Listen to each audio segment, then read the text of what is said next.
Kan tadi kan kalau orang emosi ini pasti nanti bakal bakal tekanan darahnya naik nih dok, Iya. dan mungkin bisa aja yang paling buruk nih ya dok ya, kayak stroke gitu dok. Iya, iya. Nah ini kadang kan ada orang tua yang stroke dok, mungkin neneknya stroke. Hmm. Hipertensi ini kan juga faktor keturunan ya dok Iya, ya. iya. Apakah nanti anaknya juga bisa mengalami stroke ini dok? Silakan. Siap. Nah, itu jadi tadi kan terkait dengan faktor resiko yang tidak dapat diubah ya, karena satu, nenek punya riwayat tekanan darah tinggi dan mengakibatkan stroke. Kedua, misalkan ayah atau ibu kita turunannya juga ada hipertensi. Bisa nggak sih kita tidak menjadi hipertensi juga, atau kita normal-normal aja nih? Benar-benar. Yang pasti kalau kita punya riwayat keluarga atau genetik yang ternyata tingkat tekanan darah tingginya sudah ada sejak dulu, kita wajib lebih hati-hati. Dengan cara apa? Kelola gaya hidup kita.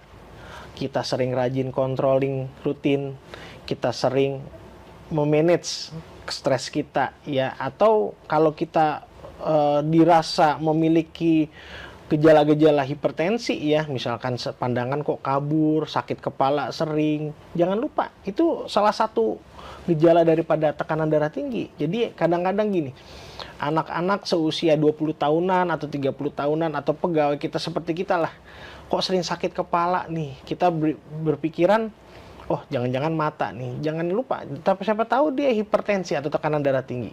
Kita kontrol, kita rubah gaya hidup ya, membaik. Oh, kita punya riwayat nenek sama keluarga yang tadi tekanan darahnya tinggi, otomatis kita lebih aware atau lebih waspada gitu ya, bahwa kita jangan sampai kayak nenek kita. Biasanya kalau orang yang sudah punya riwayat genetik dan dia sadar penuh ya terkait faktor resiko yang dari turunan genetik, dan dia mencoba merubah gaya hidup dengan lebih sehat, mengelola stres, dan dia tahu lah, oh kalau misalkan ini saya harus kontrol 6 bulan sekali atau 3 bulan sekali dan mengelola tadi keluhan yang sering timbul, dan ternyata tekanan darahnya tinggi dan dia sudah rubah itu, bisa saja dia tidak mengidap hipertensi, tapi memang faktor resikonya lebih besar dibanding orang yang keluarganya tidak mempunyai hipertensi.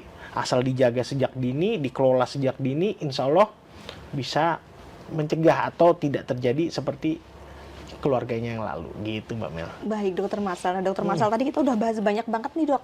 Tapi saya lupa nih dok tanya, sebenarnya tekanan darah yang normal ini berapa, dan yang udah masuk tekanan darah tinggi ini berapa, kemudian tekanan darah rendah ini berapa? Ini bisa dijelaskan dulu dok. Maaf sekali nih. Iya, itu bagus ya. Jadi pertanyaannya bagus. Jadi pertama kita mengetahui ada hipertensi, tekanan darah tinggi. Berapa sih nilai normalnya ya? Yang kita ketahui ya untuk semua umur sebenarnya ya. Tapi memang semakin kita bertambah usia itu kadarnya berbeda-beda.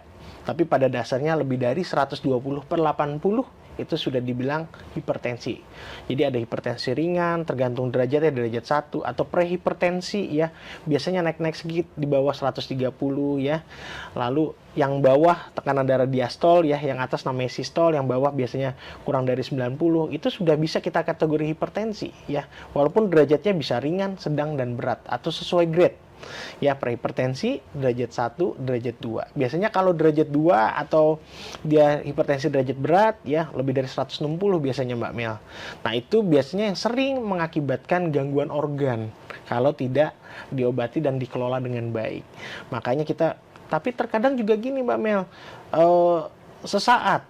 Jadi kadang-kadang gini, ada orang berobat ke rumah sakit atau ke sarana kesehatan, tiba-tiba karena ketemu dokter atau nakesnya takut, jadi tensinya naik. Itu sangat sering. Baik, biasanya itu karena faktor kecemasan.